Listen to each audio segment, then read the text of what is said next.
প্রথমবারের মতো প্রতিবেশী দেশগুলোর উপর সরাসরি যুদ্ধে অংশগ্রহণের অভিযোগ তুলল ইরান। সোমবার তেহরানে এক সংবাদ সম্মেলনে ইরানের পররাষ্ট্র মন্ত্রণালয়ের মুখপাত্র ইসমাইল বাঘেই বলেন, আমেরিকার আগ্রাসনের সময় প্রতিবেশী কিছু দেশ সরাসরি ইরানের বিরুদ্ধে যুদ্ধে অংশ নিয়েছে।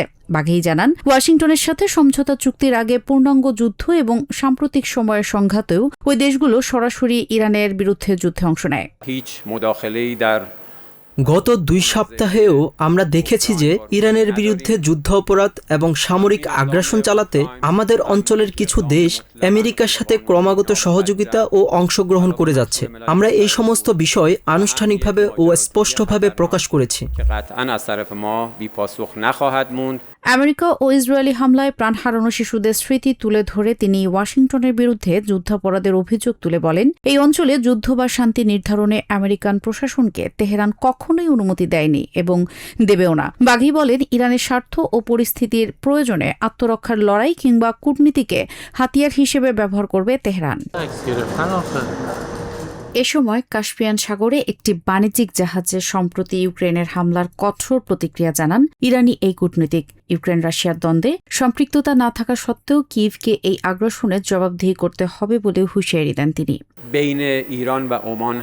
আমরা আগেও বলেছি, ইউক্রেন ও রাশিয়ার মধ্যকার দ্বন্দ্বে আমাদের কোনো সম্পৃক্ততা নেই। তথাপিও ইউক্রেনের এই পদক্ষেপটি ছিল সম্পূর্ণ বেআইনি ও অযৌক্তিক, যা জাতিসংঘ সনদের পরিপন্থী এবং একটি বিপজ্জনক দুঃসাহসিকতা। এর জবাব অবশ্যই আমরা দেব। এদিকে হরমুজ প্রণালী দিয়ে ওমানের সাথে থমকে যাওয়া দ্বিপাক্ষিক আলোচনা পুনরায় সচল হয়েছে বলে জানিয়েছেন পররাষ্ট্র মন্ত্রণালয়ের এই কর্মকর্তা। শুক্র ও শনিবার মাস্কাটের সাথে তেহরানের একাধিক পর্যায়ে আলোচনা হয়েছে বলে নিশ্চিত করেন তিনি। হরমুজ প্রণালী দিয়ে আন্তর্জাতিক নৌযান চলাচল কিভাবে পরিচালনা ও নিয়ন্ত্রণ করা হবে সে বিষয়ে এটি ছিল অত্যন্ত উপযোগী একটি আলোচনা। 2 উপকূলীয় দেশ হিসেবে ইরান ও ওমানের মূল উদ্দেশ্য হল এই সংক্রান্ত একটি সুনির্দিষ্ট কার্যপদ্ধতি বা কৌশল নির্ধারণ করা। একই সাথে মধ্যস্থতাকারীদের মাধ্যমে সম্প্রতি ওয়াশিংটনের বার্তা পেলেও আমেরিকার সাথে সরাসরি কোনো আলোচনা চলছে না বলে পুনর্ব্যক্ত করেন বাঘেই। অন্যদিকে দেশটির নতুন সর্বোচ্চ নেতা মোস্তফা খামেনি এক বিবৃতিতে জানান, আমেরিকার চাপিয়ে দেওয়া যুদ্ধবন্ধে, লেবাননের অখণ্ডতা রক্ষা এবং ইসরায়েলি জায়নবন্দি শাসক গোষ্ঠীর সব ফ্রন্টে আগ্রাসন সম্পূর্ণ প্রত্যাহার করাকে শর্ত হিসেবে নির্ধারণ করা হয়েছে।